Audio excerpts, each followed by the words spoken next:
था उसमें जिस वक्त आगे थे तूफान। दुनिया के इस सफर में फिक्रों का होता जब शोर। दुनिया के इस सफर में फिक्रों का होता जब शोर। फिक्रों का होता जब शोर। यीशु की खिड़की से तोड़ता तलवारी का जोर। यीशु ही खिड़की से तोड़ता सबंदी का जोर। यीशु है मेरी पनाह, वही है मेरी चट्टान। लंगर मैं डालता उसमें जिस वक्त आ घेरते तूफान। दुख से जब हूँ परेशान, जब जाना चाहता हूँ पार। दुख से जब हूँ परेशान और जाना चाहता हूँ पार। और जाना चाहता हूँ पार। तब उसका उम्दा कलाम रोशनी का होता मीनार। तब उसका उम्दा कलाम रोशनी का होता मीनार। यीशु है मेरी पनाह, वही है मेरी चट्टान। लंगर मैं डालता उसमें जिस वक्त आ घेरते तूफान। मुझे है पूरा यकीन पहुंचूंगा एक दिन किनार। मुझे है पूरा यकीन पहुंचूंगा एक दिन किनार। पहुंचूंगा एक दिन किनार। सुनहरे साहिल पर मैं पाऊंगा उसका दीदार। सुनहरे साहिल पर मैं पाऊंगा उसका दीदार। यीशु है मेरी पनाह, वही है मेरी चट्टान। लंगर मैं डालता उसमें जिस वक्त आ घेरते तूफान। लंगर मैं डालता उसमें जिस वक्त आ घेरते तूफान। लंगर में डालता उसमें जिस वक्त आ घेरते तूफान। प्रभु की महिमा। Thank you. बहुत अच्छा, बहुत बढ़िया। प्रभु बहुत आशीष दे आपको। शालू, तुम भी गवाही दोगी क्या? जी बुआ। हाँ, एग्नेस दे देगी, इसके बाद तुम दे देना ना। जी बुआ। ठीक, एग्नेस अपनी गवाही देना बेटा। जी आंटी।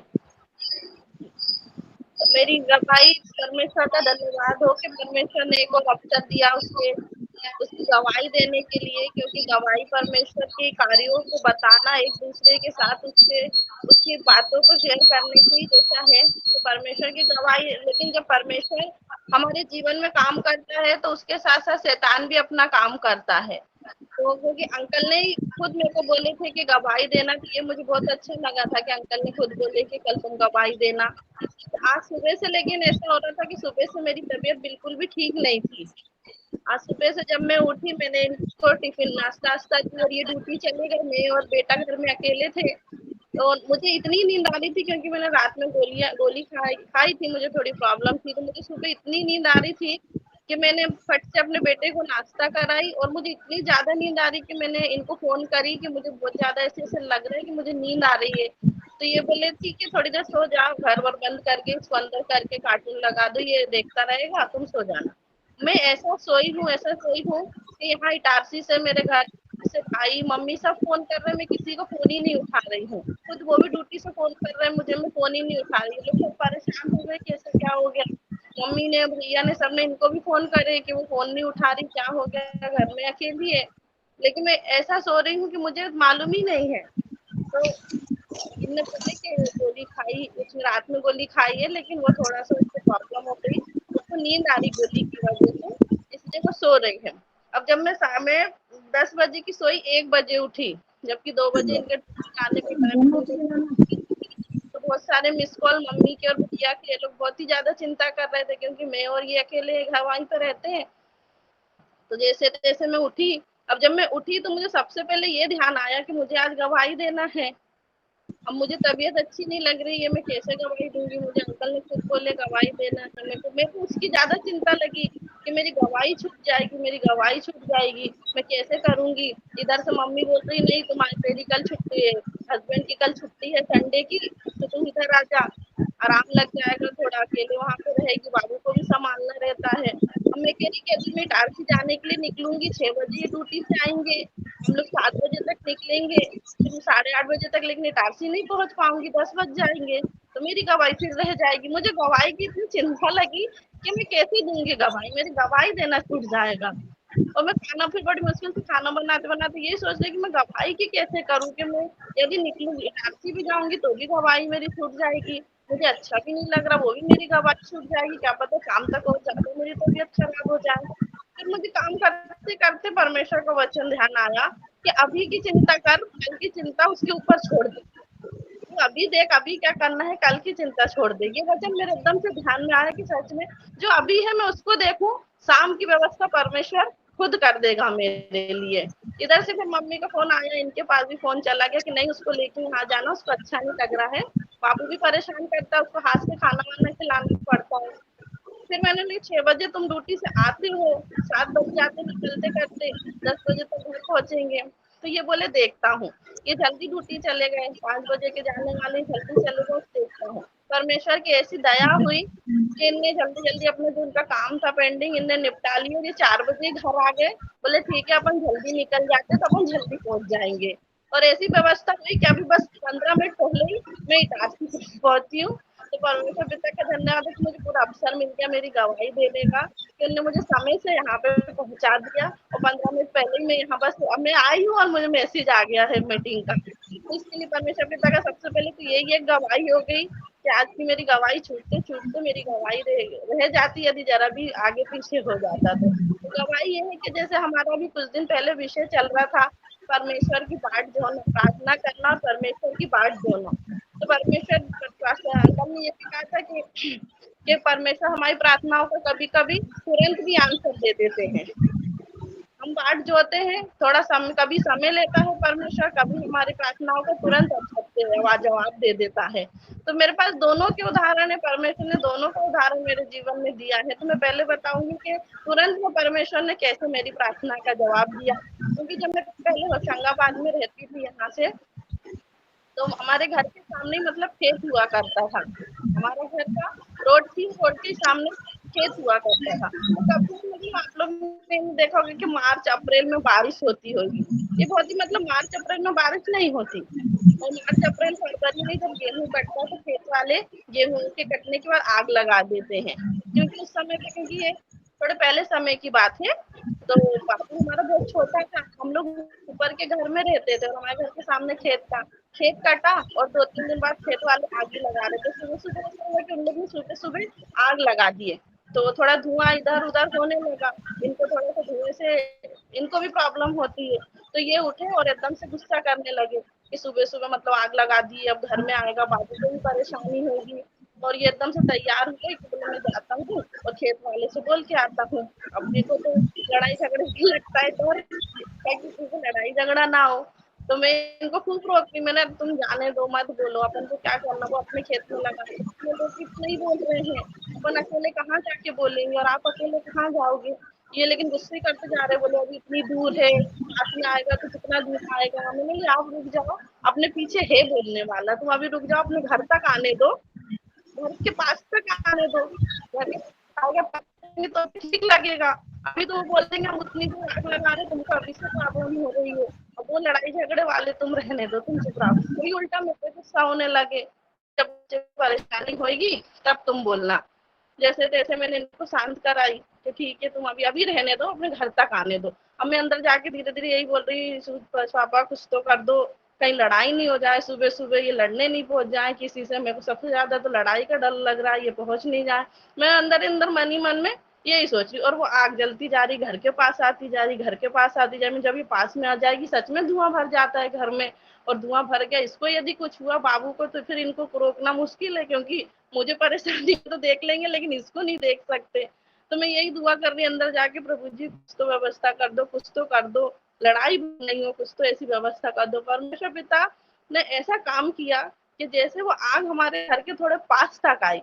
मार्च अप्रैल का महीना था जब गेहूं कटते हैं, मार्च अप्रैल के महीने में 10 मिनट इतनी जोर से बारिश हुई, इतनी जोर से 10 मिनट की बारिश हुई कि वो एरिया, मतलब हमारे घर के सामने के एरिया की मतलब पूरे खेत की चाक बुझ गई।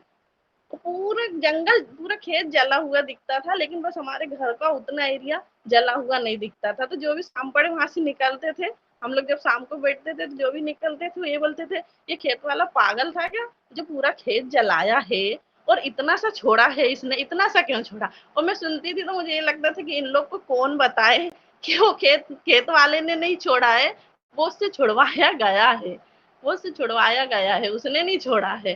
तो ये मेरे था कि परमेश्वर हमें प्रार्थनाओं का, परमेश्वर को मालूम है कि हमें उसे कब उसे तुरंत उत्तर देना है और कब उसे थोड़ी देर बाद उत्तर देना है। वो भी हमारी परीक्षा लेता है। थोड़ी देर का उदाहरण यदि दूं मैं, तो हमारे घर पहुंचने के लिए डबल फाटक रेलवे क्रॉसिंग पड़ती थी। तो एक दिन मैं, मेरे मिस्टर और मेरी भाभी और भाई के बच्चे, हम लोग इटारसी से होशंगाबाद जा रहे थे। तो डबल फाटक पे रेलवे क्रॉसिंग पे थोड़ी देर रुक के हम लोग, ट्रेन निकल रही थी, फाटक बंद था। तो वो रेलवे क्रॉसिंग पे वो किन्नर लोग, मांगने वाले, वो खड़े रहते थे। वैसे तो वैसी बदतमीजी नहीं करते थे कभी, लेकिन उस दिन उस किन्नर ने विशेषकर, शायद उसने ड्रिंक व्रिंक करी होगी, तो हमारी गाड़ियां एक के पीछे बहुत सारी गाड़ियां रुक गई। वो किन्नर आया और हमारे, मतलब उसने मांगा नहीं, कुछ नहीं बोला हमसे, सीधे आया और बोनट पे बहुत जोर से उसने हाथ मार दिया। अब गाड़ी पे हाथ मार दिया, इनको फिर गुस्सा आ गया कि मतलब महंगा चीज है तुम उसको हाथ मार रहे हो, तेरे को मांगना है तो अच्छे से मांग। तो ये गुस्सा आ गया कि नहीं देता, वो भी पिया खाए में था। तो वो अजीब ही, मतलब कि वो अपनी लैंग्वेज पे चला गया, वो उल्टा सीधा बोलने लगा हम लोग को भी। ये भी फिर निकलने लगे, तो फिर जैसे जैसे मैंने मना करी भाई तुम मत निकलो, फिर लड़ाई हो जाएगी। अपने पीछे भी कोई सुनने वाले नहीं, सब अपना अपना देखते हैं, तुम रहने दो। उधर भाभी भी इनको रोकने लगी कि भैया तुम रहने दो, तुम मत निकलो। मैं निकल, और वो अजीब से, मतलब कि वो हमारे बाबू को कुछ भी बोलने लगा, तेरा बच्चा ऐसा हो जाएगा, वैसा हो जाएगा, ये हो जाएगा, वो हो जाएगा, वो उसको बोलने लगा। तो इनको और ज्यादा गुस्सा आने लगी। तो जैसे तैसे इनको शांत करा, फिर मैं गई ट्रैफिक वाले को लेके आई रेलवे क्रॉसिंग से। फिर उसने आके उसी को चिल्लाया कि तुम लोग अच्छे से मांगा करो, मांगना है तो, नहीं तो हटो इधर से। फिर उसने पूरा, हमने गाड़ी आड़ी लगा दी थी तो और जाम लग गया था, बहुत ज्यादा बात बढ़ गई थी। फिर जब हम लोग जैसे तैसे, ट्रैफिक वाले ने सब हटाया, उसको ही हटाया, उसने हमसे कुछ नहीं बोला, लेकिन उसने उसको ही हटाया। तो वो जैसे ही हटा फिर हम लोग निकले, हम लोग घर पहुंचे। घर जाके ये और ज्यादा गुस्से करने लगे कि तुम लोग की वजह से, तुम लोग संग में रहते हो तो हम लोग उसने ऐसा ऐसा बोल दिया अपने बच्चे को, ऐसा हो जाएगा बच्चे को, वैसा हो जाएगा बच्चे को। तो मैंने उनसे यही बोली कि उसने बोला ना, उसके बोलने से कुछ नहीं होता। हमारा प्रभु है ना हमारे संग, हमारे बच्चे ने तो किसी के संग गलत नहीं किया। हमारे बच्चे ने तो उसको कुछ नहीं बोला, या अपन ने भी उसको कुछ नहीं बोला, तो अपने आप ही ऐसा ऐसा बोलने लगा। तो तुम जाने दो, हमारा प्रभु है, देखेंगे उसको, यदि गलत होगा तो उसको सजा मिलेगी, हम यदि गलत होंगे तो हमको सजा मिलेगी। ऐसा करके जैसे तैसे मैंने ना शांत कराई, फिर भी मेरे पे गुस्सा करते रहे कि उसने आरू को ऐसा बोल दिया, वैसा बोल दिया। मैं जानने दो, आरू अच्छा है ना अपना, उसको कुछ भी नहीं होगा, तुम मत चिंता करो, उसको कुछ भी नहीं होगा। तो ऐसा करके हम लोग चलो ठीक, बात खत्म हो गई। भाभी ने मुझे भी समझाई कि जान दो भैया, अपने बच्चे को कुछ नहीं हो रहा, अपने बच्चे तो सब अच्छे हैं, अपना ऊपर वाला है। फिर हमने उनको समझाया। और 2 या 3 दिन हुए होंगे मात्र, हालांकि किसी को तकलीफ, तो हम खुश नहीं होते कि उसको तकलीफ हुई है, उससे हमें खुशी नहीं है, लेकिन 2 या 3 दिन हुए होंगे। ये ड्यूटी से आए मेरे पास, बोले तेरे को एक वीडियो दिखाना मेरे को।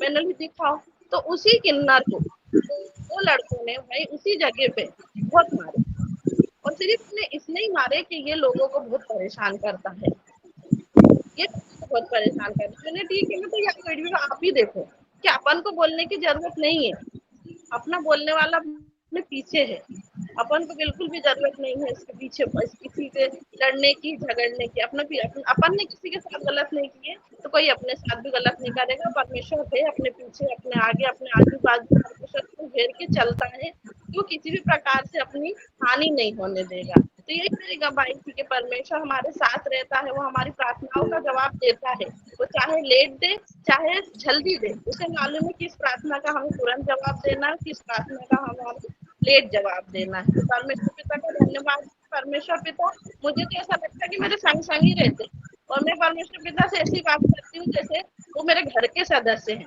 यदि मेरी सब्जी में नमक भी ज्यादा हो जाता तो मैं तो बोल देती हूँ, यीशु पापा नमक ज्यादा डलवा दिया आपने मेरे से सब्जी में, मेरे को डांट पड़ेगी आपके सामने। मैं ऐसी बात कर लेती हूँ यीशु पापा से। तो परमेश्वर पिता का धन्यवाद हो कि पिता, वो हमारा पिता है, हमारा पापा है। हम तो बोल देते हैं नमक भी मेरी सब्जी में ज्यादा डालते, मैं तो कभी कुछ बोल देती। ये मेरे बोलते हैं कभी कभी कि आजकल तो यीशु ऊपर वाला भी कहता होगा कि इस लड़के से तो बहुत परेशान हूँ, हर बात का ब्लेम मेरे ऊपर डाल देती है। तो हमारा परमेश्वर हमारे साथ रहता है, हमेशा सबके साथ रहता है, बस जरूरत है हमें उसकी आवाज पहचानने की। परमेश्वर पिता का धन्यवाद हो कि परमेश्वर पिता ने मुझे गवाही का मौका दिया, सही सलामत हरदा से यहाँ तक आने में सहायता मदद की। अभी मेरे को अच्छा भी लग रहा है, अच्छे से परमेश्वर पिता ने यहाँ तक पहुँचा दिया। हर एक बात के लिए परमेश्वर पिता को महिमा मिले और उसका धन्यवाद।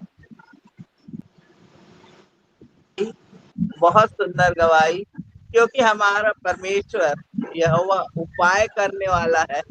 हर बात में उपाय फट से हमारे सामने आता है ना। जैसे एग्नेस के लिए उपाय किया यहोवा ने, वैसे सबके लिए उपाय करने वाला। अपना जो ग्रुप का नाम है यहोवा सत्संग, यहोवा इरे सत्संग, तो वो उपाय करने वाला अपन के लिए, सबके लिए जितने अपन जुड़े हैं, है ना। चलो साधु, अब आप गवाही दे दो अपनी। परमेश्वर का धन्यवाद करती हूँ कि मुझे गवाही देने का अवसर मिला। अभी 1-1.5 महीना हो गया जो मुझे गवाही किसी को शेयर नहीं कर पाई मैं, लेकिन परमेश्वर ने मुझे आज गवाही देने का मौका दिया, इसलिए परमेश्वर का धन्यवाद देती हूँ। हम लोग 3 बहन है, और मम्मी के इधर ज्यादा बड़ी फैमिली नहीं थी, छोटी फैमिली है, लेकिन मेरी एक चाहत थी कि मुझे एक बहुत बड़ी फैमिली मिले, बहुत बड़ा परिवार मिले। बस यही सोचती रहती थी मैं कि मुझे बहुत बड़ा परिवार मिले और बड़े इसमें रहो करके। लेकिन परमेश्वर का धन्यवाद हो कि मुझे अभी बहुत बड़ा परिवार मिला। मेरे हस्बैंड भी अच्छे हैं, बच्चे भी अच्छे हैं, सभी अच्छे हैं। परमेश्वर का बहुत धन्यवाद देती हूँ कि मेरी ननद लोग भी अच्छी है, मेरी माँ के जैसी है मेरी ननद लोग, बहुत प्यार करती है, बच्चों को बहुत प्यार करती। मेरी कंडीशन खराब थी पहले, शादी के पहले बहुत कंडीशन खराब थी। मेरी सेकंड मैरिज है, फर्स्ट मैरिज हो गई थी, पर मेरे हस्बैंड की डेथ हो गई और मेरी कंडीशन बहुत खराब थी। 2 बेटे थे मेरे पास और मैं कुछ कर नहीं पाती थी, लेकिन प्रभु ने वहां से मुझे निकाला और मैंने बहुत प्रेयर किया कि परमेश्वर मेरे बच्चों को सही मार्ग, सही रास्ता दिखा।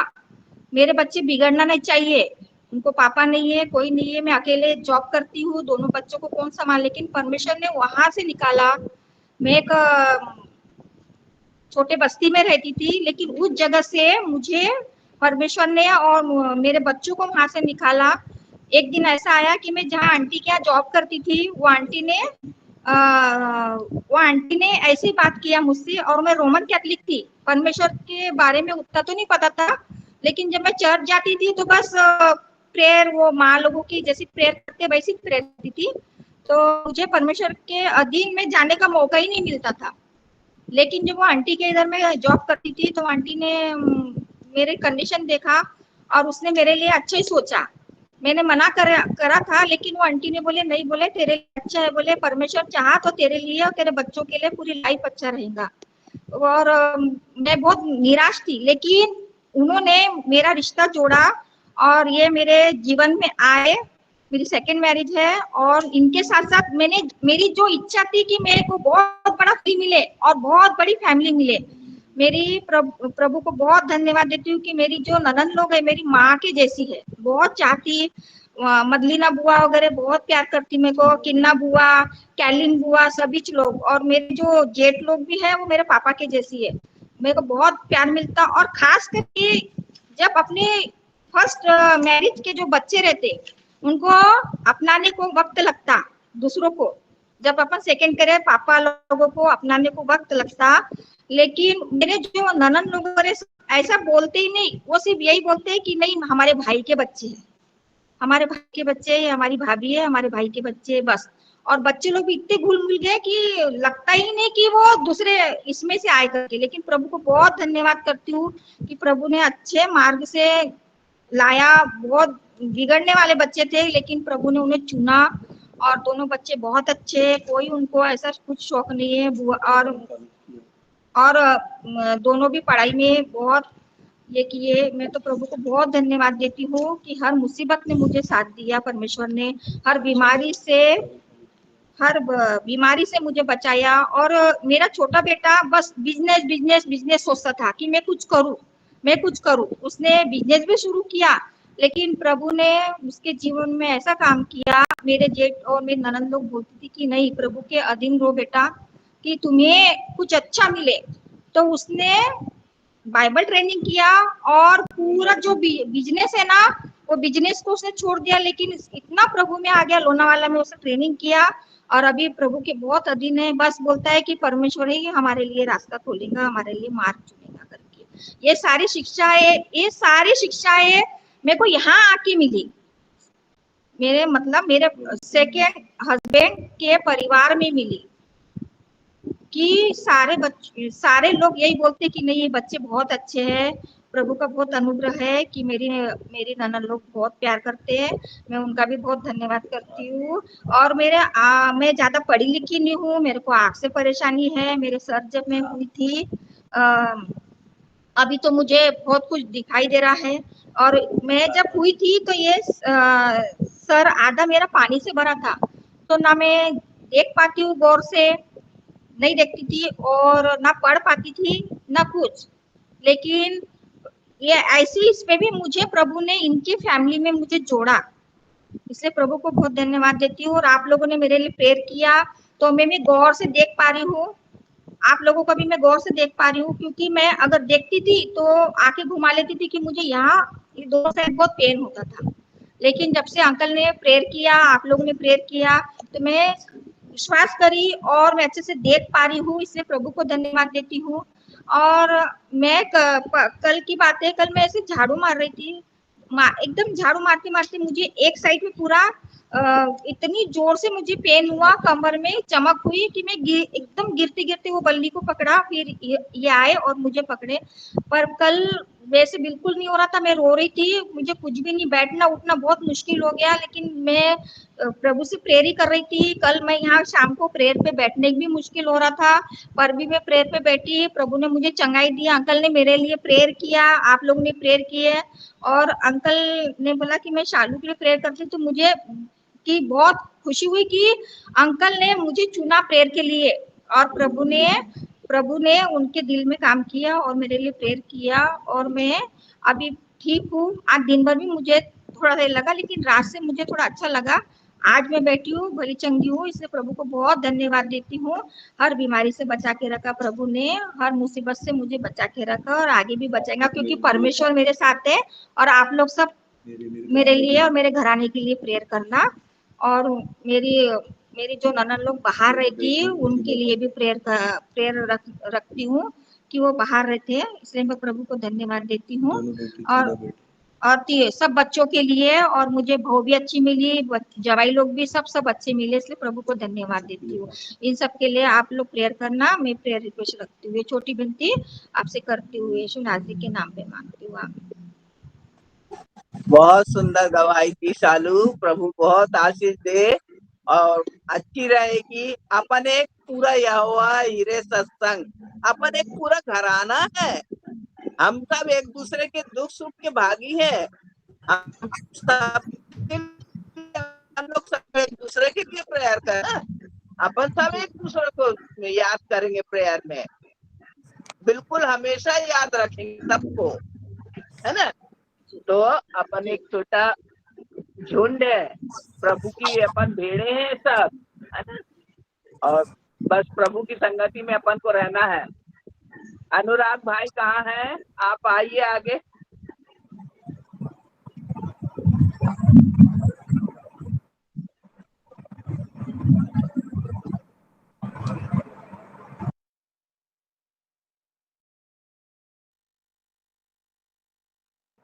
माइक खोलो ना भाई, माइक खोलो। दोनों गवाहियों के लिए परमेश्वर का धन्यवाद हो। बहन शालू के लिए भी, हम विश्वास के द्वारा जब चलते हैं तो परमेश्वर उसको कार्य करता है ना। क्योंकि जैसा बहन शालू बता रही थी कि परमेश्वर बोलता है कि धन्य जो धार्मिकता के भूखे प्यासे हैं वे तृप्त किए जाएंगे। जब हमारे अंदर प्यास रहती है तो परमेश्वर उपाय रखता है और परमेश्वर उसको पूरा करता है। और जैसा एग्नेस बहन कह रही थी कि उस किन्नर ने आपको गाली दी, परंतु इस चीज में हमको विश्वास रखना है, क्योंकि वचन क्या कहता है, इजराइल के विरुद्ध तंत्र मंत्र नहीं चलता। बेवजह कोई हमको कुछ बोल रहा है, अगर अनलेस एंड अनटिल हमने उनको कुछ चीज के लिए उकसाया नहीं है तो हमारे विरुद्ध कुछ नहीं हो सकता। यह हमारा विश्वास है, परमेश्वर हमारे लिए कार्य करता है ना। जैसा ईसायास के इसमें ईसायास नबी के इसमें यशायाह के 49 के 15 में क्या बोलता है, मैंने तुम्हें अपने हथेली में अंकित कर लिया है। माँ स्त्री अपना दूधमुहा बच्चा भूल सकती है, परंतु मैंने तुम्हें अपने हाथों में अंकित कर लिया है ना। अगर अपन इंग्लिश बाइबल देखेंगे तो उसमें क्या लिखता है, अपने हिंदी बाइबल में तो अंकित लिखा हुआ है, जबकि इंग्लिश बाइबल में लिखा है I have carved you in my palm. Carved मतलब लकड़ी में जैसा कुरेद के करता है, परमेश्वर ने हमारे नाम और हमारा को उसमें वैसा अंकित कर रहा है। तो हमें किस बात का डर। आइए हम वचन की संगति में जाएंगे, एक छोटी सी प्रार्थना कर लेंगे, उसके साथ चालू करेंगे। हे सामर्थ्य अनुग्रहकारी पवित्र पवित्र पवित्र परमेश्वर, प्रभु तेरा धन्यवाद करते हैं प्रभु परमेश्वर, तेरे पवित्र वचन के लिए प्रभु परमेश्वर, इस संगति के लिए प्रभु परमेश्वर, इन दोनों गवाहियों के लिए भी प्रभु परमेश्वर तेरा धन्यवाद करते हैं प्रभु परमेश्वर कि तू अद्भुत रीति से कार्य करने वाला है। प्रत्येक परिस्थिति में, प्रत्येक क्षण में प्रभु परमेश्वर तू हमारे जीवन में कार्य करने वाला परमेश्वर है प्रभु परमेश्वर। तेरा वचन, तेरा सामर्थ्य हमारे लिए अद्भुत रीति से कार्य करने वाला है और हर समय हर परिस्थिति में हमारी सहायता करता है प्रभु परमेश्वर। हमारे मनों को, हमारे हृदय को प्रभु परमेश्वर तेरे हाथों में सौंपते हैं प्रभु परमेश्वर, और तेरे वचन को प्रभु परमेश्वर जो आज हमारे लिए बांटा जाने वाला है प्रभु परमेश्वर, तेरे हाथों में सौंपते हैं कि तेरी आत्मा की अगुवाईता में होकर प्रभु परमेश्वर उस वचन को सुनने और समझने वाले हो सके। प्रत्येक चीजों के लिए धन्यवाद देते हुए छोटे दुआ को उद्धार करते हैं यीशु नाज़री के नाम से मांगते, सुन और ग्रहण कर, आमीन। आज हम उन छोटी छोटी बातों को फिर से एक बार रिमाइंड करने की कोशिश करेंगे। समय तो हमारे पास बहुत ज्यादा नहीं है, 15-20 मिनट ही है ना। तो हम यीशु क्रिस्त की शिक्षाओं के बारे में देखेंगे। परमेश्वर ने बहुत सारी चीजें बातें हमें बताया है, पर अक्सर क्या होता है कि हम उन चीजों को बहुत हल्के में ले लेते हैं या उसको जानते हुए भी उसको ओवरलुक करते हैं। परंतु परमेश्वर क्या चाहता है? परमेश्वर हर एक छोटी छोटी चीज, उसकी आज्ञाएं ज्यादा इंपॉर्टेंट है। अगर हम देखें तो कई बार परमेश्वर छोटी सी गलती का भी बहुत बड़ा दंड देता है। जैसा हम देखेंगे कि राजा साउल जब सुलेमान को बलि चढ़ाने के लिए बुलाया था और वो नहीं आया तो उसने स्वयं बलि चढ़ाया, परंतु उसके लिए परमेश्वर ने उसको त्यागा। हम मूसा को देखते हैं, मूसा को उसने क्या बोला था कि चट्टान को आदेश दे और जलधारा बह निकलेगी। परंतु जो भी एक टाइप से बोल सके कि इजरायलियों के अनज्ञाताकारिता के कारण, हठधर्मिता के कारण मूसा परेशान था तो उसने डंडे से मारा। परमेश्वर ने जल तो दिया, परंतु मूसा को क्या दंड दिया कि बोला तू प्रतिज्ञा देश में प्रवेश नहीं करेगा।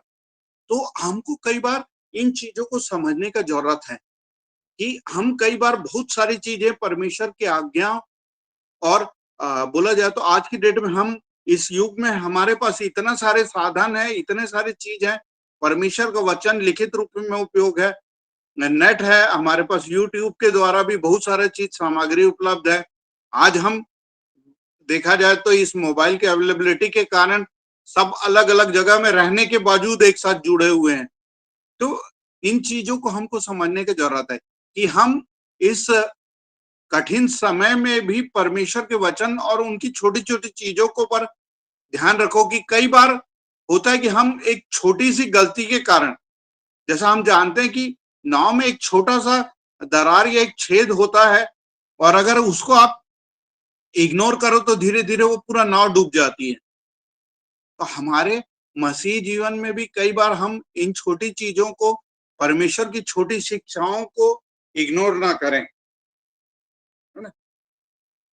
जैसे देखो हम खासकर यूहन्ना के सुसमाचार अध्याय 3 में देते हैं कि निकोदेमुस यीशु के पास आया। वो जबकि देखा जाए तो निकोदेमुस इजरायली समूह में एक ओपन माइंडेड व्यक्ति था। वो यीशु की शिक्षाओं को सुनना और समझना चाह रहा था, परंतु कई बार वो परमेश्वर की उन चीजों को जानने के बावजूद भी, यीशु से संवाद करने के बाद भी, नए जन्म के बारे में बात करने के बाद भी उसको ग्रहण नहीं कर पाया। तो उसको क्या मिला? यीशु का मृत शरीर मिला, जीवित परमेश्वर नहीं मिला। हम भी कई बार जब डिले करते तो हमारे साथ भी ऐसा होता है। परंतु उसी के हम अगले चैप्टर में देखते हैं समारी स्त्री के बारे में। यीशु क्रिस्त उस समारी स्त्री से खुद संवाद करते हैं। उस समारी स्त्री जो पानी भरने आई थी, अगर हम उस पूरे चैप्टर 4 का, एक बहुत बड़ा चैप्टर है और देखा जाए तो आज की डेट में जैसा बोला जाए तो एक यहूदी और वो भी नबी या रबी जो है, उसका एक स्त्री के संवाद करना एक टाइप से क्या बोला जाए तो प्रोहिबिटेड था उस समय के हिसाब से। परंतु यीशु क्रिस्त तब भी उस नारी के पास जाते हैं, या बोला जाए तो यीशु इंटेंशनली उस जगह रुके थे कि वो नारी से संवाद करे। वो नारी पानी भरने आती है, दोपहर का समय था। मतलब क्या था कि पानी भरने का जनरली अगर हम देखा जाए तो समय सुबह या शाम रहता है, परंतु वो स्त्री दोपहर के समय खासकर इसलिए आई थी कि वो लोगों को फेस नहीं करना चाहती थी, लोगों से वो सेपरेशन रखना चाहती थी। तो जब वो स्त्री आती है, यीशु से संवाद होती है, तो पहले वो पानी के बारे में बात करती है। पानी के बाद जब थोड़ा सा स्पिरिचुअल लेवल उसका बढ़ता है तो वो जाके क्या बात की? आराधना की बात करती है। और फिर क्या बोलती है कि हम लोग बोलते हैं कि इस पर्वत पर आराधना करना चाहिए, परंतु आप यहूदी लोग कहते हैं कि यरूशलेम में आराधना कर चाहिए। तो यीशु कृष्ण ने उसको एक शब्द बोला, ईश्वर आत्मा है और ईश्वर क्या चाहता है? सच्चाई और आत्मा। तो चाहे आप जहां भी रहें, है ना, हम कई बार जैसा खासकर हम कलीसिया में देखते हैं, आज के डेट में अंकल भी बोलते हैं कि आप कौन सी कलीसिया में जाते हो वो इम्पोर्टेंट नहीं है, आप सच्चे परमेश्वर को जानते हो कि नहीं जानते हो।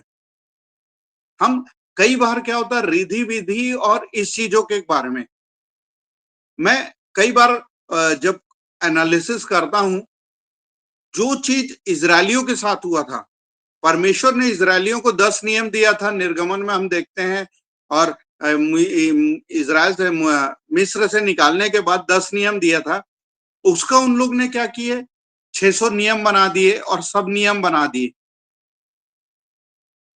और उन लोग के लिए वो नियम पालन करना बहुत ज्यादा इंपॉर्टेंट हो गया। बजाय ये आज की डेट में हमारी कलीसियाओं में भी क्या करें, हम भी एक क्या बोला जाए, रिधि विधि और उस इजरायली ट्राइब का हाल कलीसियाओं में हो गया है। किसी कलीसिया में ज्यादा है, किसी में कम है, पर सब जगह वही हाल है।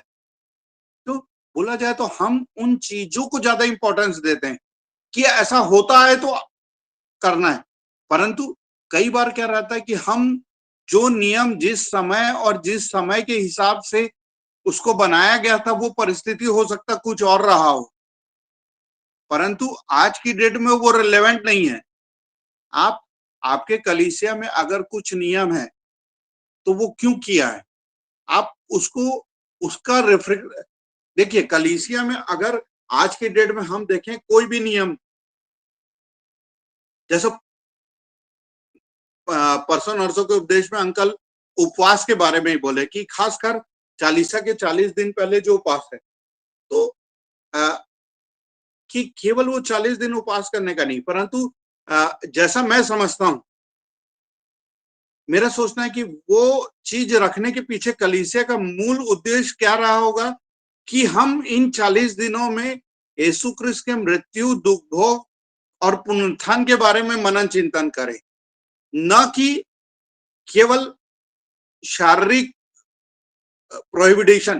देखिए, शारीरिक आपका कुछ चीज छोड़ना, जैसा खासकर कई कलीसिया में होता है कि आदमी लोग बोलेगे यार हम 40 दिन दारू नहीं पिएंगे या कुछ चीज ये छोड़ देंगे, वो छोड़ना ठीक है, मैं ये नहीं बोलता कि वो गलत है, परंतु उसका सबसे इंपॉर्टेंट पार्ट क्या है, उसका सबसे इंपॉर्टेंट क्या है कि आप परमेश्वर के दुख भोग, मनन और जो मृत्यु परमेश्वर ने मसीह ने आपके लिए क्या किया, उन चीजों को हमको समझने का जरूरत है।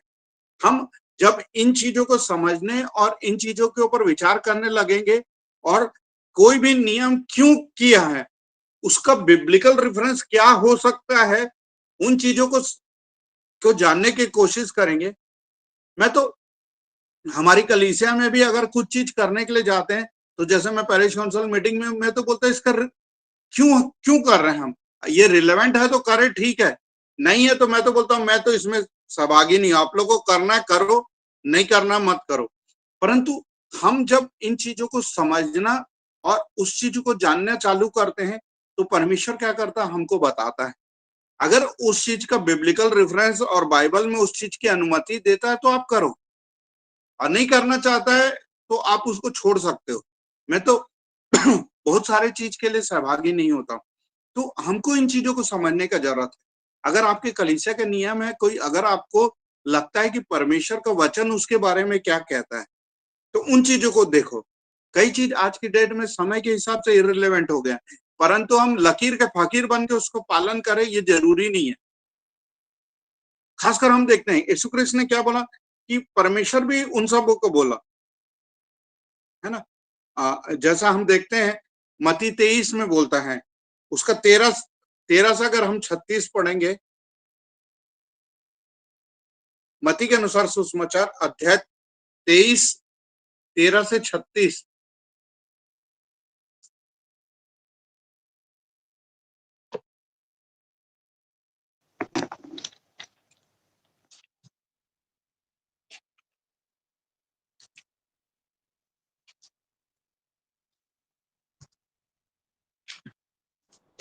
एक कपटी और परिचियों तुम पर हाय, तुम मनुष्य के लिए स्वर्ग के राज्य का द्वार करते हो, ना तो स्वर्ग स्वयं ही उसमें प्रवेश करते हो और ना उसमें प्रवेश करने वालों को प्रवेश, है ना। अगर हम देखें ये पूरा 13 से लेके अगर 36 के बारे में, तो यीशु क्रिस्त ने इन फरीसियों और शास्त्रियों की भर्त्सना की, क्योंकि क्या है, उन्होंने बहुत सारे नियम और कायदे बना दिए, परंतु उसका पालन खुद नहीं करते। तो परमेश्वर हमसे चाहता है कि हम उन चीजों को समझे। जब हम उन चीजों को समझने और सोच विचार के करते हैं, तो क्या होता है कि हमारा हृदय, हम कोई भी कार्य कर रहे हैं तो परमेश्वर की महिमा हो रही कि नहीं हो रही, सबसे पहले देखो, है ना। हम यीशु क्रिस्त के बारे में भी देखेंगे तो क्या बोलता है, जैसा मत्ती 16 में भी कहता है, 16 के 6 में क्या बोलता है, फरीसी और सदूकियों की खमीर से चौकस रहो, है ना। तो कई बार हो सकता है परमेश्वर ने स्वयं बोला कि बहुत सारे झूठे नबी आएंगे जो आपको भरमाएंगे। तो परमेश्वर ने वचन हमको दिया है कि हम उनसे, है ना, हम उनसे उस चीजों को समझे, है ना। तो हमारे पास क्या बोले, किसी भी चीज के सिद्धांत के लिए आपको चाहे कोई भी बोले, परंतु आप उसका बिब्लिकल रेफरेंस देखने की कोशिश करें।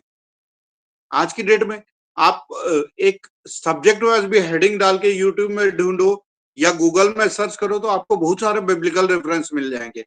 हम उनसे ढूंढ सकते हैं, या तो आप कॉन्कॉर्डेंस बाइबल जो रहता है उसके रेफरेंस उससे देख सकते हैं। परमेश्वर हमसे चाहता है कि हम उन चीजों को समझें। हम जब इन चीजों को, छोटी छोटी चीजों पे ध्यान देते हैं, तो क्या होता है, हमारा भटकना और उस छोटे से छेद जो एक नाव में होता है उससे हम बच सकते हैं।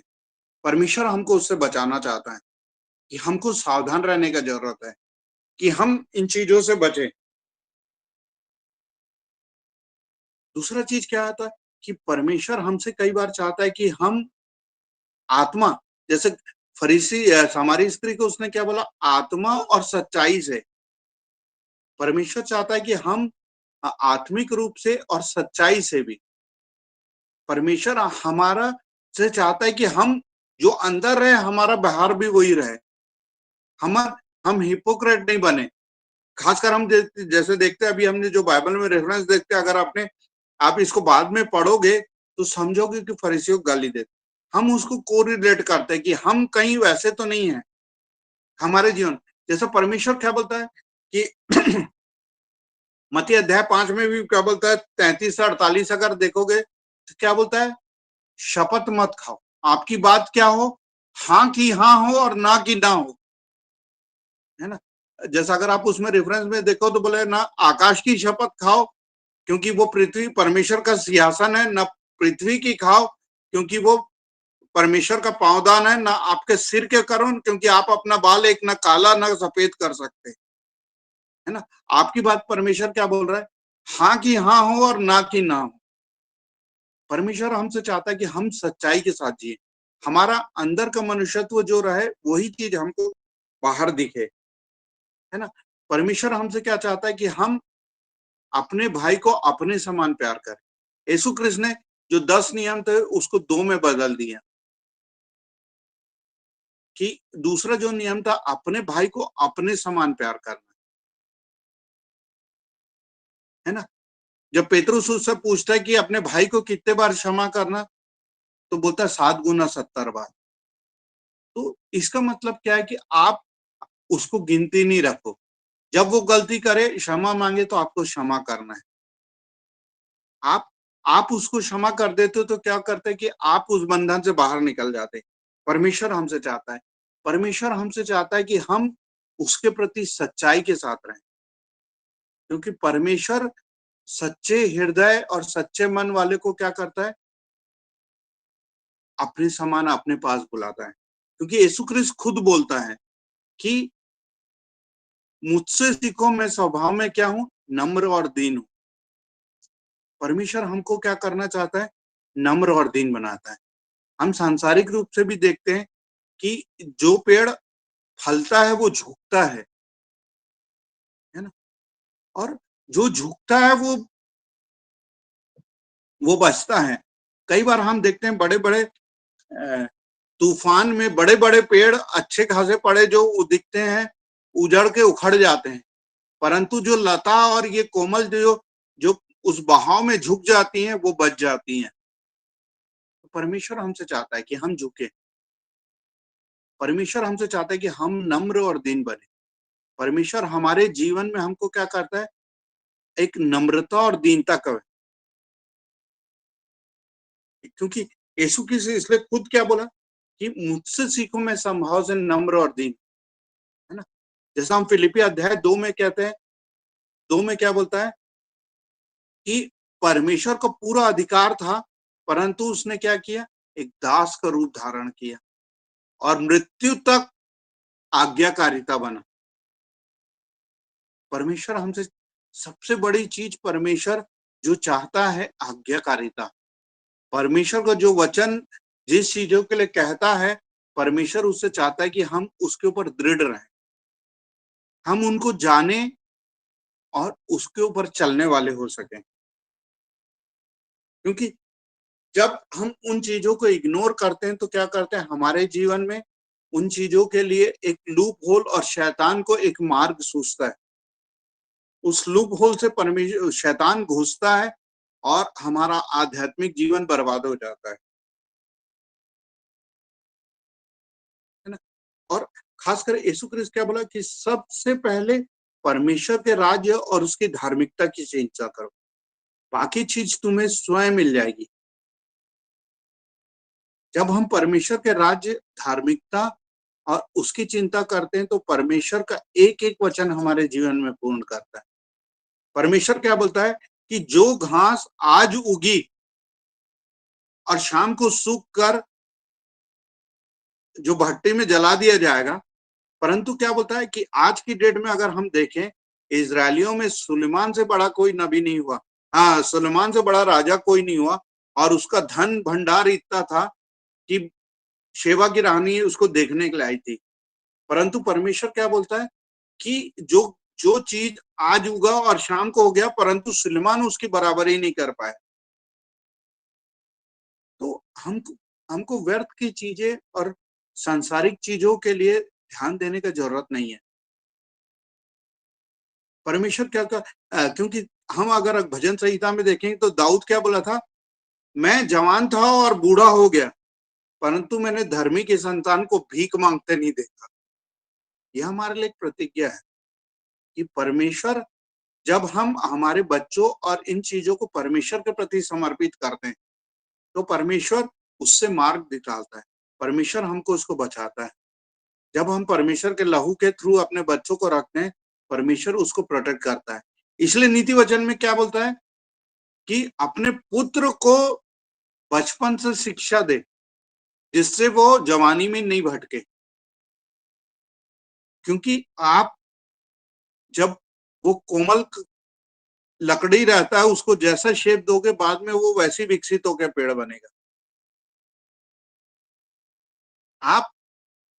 हम जैसे आज की डेट में गर्मी के टाइम में मार्केट जाते हैं, सब्जी लेके आते हैं, तो आप सब्जी को उठा के फ्रिज में रख देते हो कि खराब होने के पहले प्रिजर्व कर ले, कि उसको 1 दिन 2 दिन बाहर छोड़ देते हो, उसके बाद प्रिजर्व करोगे तो सेव होगा क्या? फ्रिज में नहीं होगा। तो हमको हमारे जीवन में हमारे बच्चों को, हमारे जीवन को प्रिजर्व करने के लिए हमको परमेश्वर का वचन चाहिए। हम उन चीजों को अगर देखें, हम हमारे बच्चों को, जब होता क्या है कि हम कलीसिया में देखते हैं जब बच्चा पूरा रूप से बिगड़ जाता है तब माँ बाप आके बोलते हैं कि हमारा बात नहीं सुनता। जब बच्चों को आप सुना सकते थे और सुधार सकते थे तब आप कलीसिया में क्यों नहीं लेके आते? तो बोला जाए तो इन चीजों को हमको समझना है। हमको बचपन से अपनी तरफ से कोशिश करना है। आप बचपन से उसको शिक्षा दोगे परमेश्वर का वचन और इसके लिए कोशिश करोगे तो वो बचपन में अकेले जब घर से बाहर निकलेगा भी तो उससे नहीं बिखरेगा। परंतु अगर आप उसको शुरू में ही छोड़ दिए तो क्या होगा? संसार आज की डेट में खुला मार्ग है, तो हमको इन चीजों को समझने की जरूरत है। हम परमेश्वर के इन वचनों को, इन छोटी छोटी चीजों को, कई बार हम इन चीजों को इग्नोर कर देते हैं। हम उन चीजों को अगर ध्यान में रखें हमारे आध्यात्मिक जीवन के लिए, इस विषय में थोड़ा और मैं देखा था, परंतु समय नहीं होने के कारण अपन अभी बाद में किसी और दिन देखेंगे। तो हम इन चीजों को समझने की कोशिश करें। जब हम इन चीजों को पूर्ण रूप से ध्यान देते हैं, तब परमेश्वर हमारे लिए कार्य करता है और हमारा आध्यात्मिक जीवन परमेश्वर के साथ चलता है। प्रत्येक चीजों के लिए परमेश्वर को धन्यवाद देंगे। आज हम यही समाप्त करेंगे, इस समय भी हो रहा है।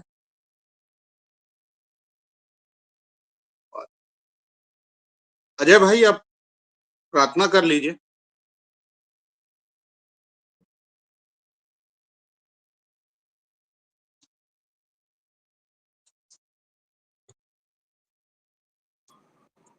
आइए हम प्रार्थना करें। महान जीवित प्रेमी पिता परमेश्वर, इस समय आपके पास आते हैं खुदावन, धन्यवाद देते हैं सुंदर दिन के लिए प्यारे खुदावन। जब आपने हमें दिन भर अच्छा रखा प्यारे खुदावन, हर कार्य को करने में आपने हमारी सहायता और मदद की प्यारे प्रभु जी। प्यारे खुदावन, आज दिन भर हमसे जो भी जाने अनजाने में भूल हुई हो खुदावन, उसके लिए आपसे क्षमा मांगते हैं प्यारे प्रभु जी, और प्रार्थना करते हैं प्यारे प्रभु जी। इस समय जो भी वचन अनुराग भाई ने प्रचार किया प्यारे प्रभु जी, जो भी वचन हम लोगों के बीच में बांटा प्यारे प्रभु जी, उस पर तू अपने आशीष होने दे प्यारे प्रभु जी। और प्यारे खुदावन, तू उन्हें भी और आशीषित कर प्यारे खुदावन, कि वो तेरे वचनों का प्रचार प्यारे प्रभु जी इसी प्रकार करते रहें, और आत्मिकता में ना केवल वो बढ़े प्यारे प्रभु जी, बल्कि हम जितने इस ग्रुप में जुड़े हैं प्यारे प्रभु जी, सभी आत्मिकता की ओर बढ़ते जाएं प्यारे प्रभु जी। प्यारे खुदावन, आज इस ग्रुप में जितने भी लोग उपस्थित हैं प्यारे प्रभु जी, जो जुड़े हैं प्यारे प्रभु जी, सबों को आप आशीषित रखें प्यारे प्रभु जी, और सबों के जो भी कार्य करते हैं प्यारे प्रभु जी, हर कार्य को करने में आप उनका संचालन करें प्यारे प्रभु जी। हम प्रार्थना करते हैं प्यारे प्रभु जी इन सुंदर गवाहियों के लिए प्यारे प्रभु जी, आज जो दी गई प्यारे प्रभु जी, वास्तव में खुदावन आप से जब हम प्रार्थना करते हैं प्यारे प्रभु जी, विश्वास रखते हैं प्यारे प्रभु जी, तो तू आप अपने लोगों के लिए कार्यों को करता है प्यारे प्रभु जी, चंगाई देता प्यारे खुदावन, तरक्की देता है प्यारे प्रभु जी, और जीवन में आगे बढ़ने में मदद करता है खुदावन। प्यारे प्रभु जी, हमारे ग्रुप इसी तरीके से प्यारे प्रभु जी आपकी आत्मिक संगति में हमेशा दिन ब दिन बढ़ता जाए प्यारे प्रभु जी। और प्रार्थना है प्यारे प्रभु जी, जो लोग जिस प्रार्थना में नहीं जुड़ पाए प्यारे प्रभु जी, उनको भी वही आशीष देना खुदावन जो तूने आज हम लोगों को दी है प्यारे खुदावन। प्रार्थना करते हैं अंकल के लिए प्यारे प्रभु जी, मैं नहीं जानता प्यारे प्रभु जी, लेकिन वो आज किसी कारणवश नहीं जुड़ पाए प्यारे प्रभु जी, लेकिन वो जहाँ भी गए हैं, जहाँ भी हैं प्यारे प्रभु जी, तूने भला चंगा और सुरक्षित रखना प्यारे खुदावन। और फिर से प्यारे प्रभु जी मैं प्रार्थना करता हूँ यहाँ पर उपस्थित सभी लोगों के लिए प्यारे प्रभु जी, सबों को तू भला चंगा और सुरक्षित रख। सारी महिमा और सारा आदर आपको देते हुए मांगते हैं, इस विनती को सुनिए और दया से ग्रहण कीजिए, आमीन।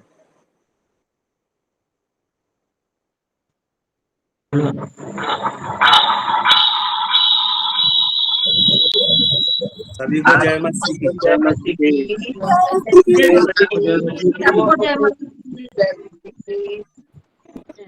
सॉरी मैं लेट जुड़ पाया था। नहीं आपने क्या बहुत अच्छा आपने वचन भी बांटा हम लोगों के बीच में, और गवाही भी मैंने सुना, थोड़ी अंत की सुना क्योंकि लेट आया था, मैं मैसेज जोड़ गई थी, मैं नहीं बैठ पाया था। आज अंकल क्या कहते भिलाई बेटी है जब रिकॉर्ड की है मेरे ख्याल से अपलोड कर देगी वो। यूट्यूब पे देख लेना ना, यूट्यूब पे दिख जाएगा।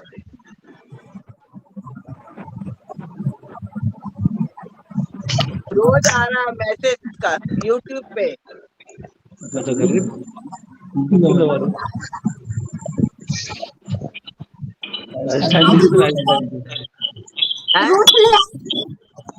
हाँ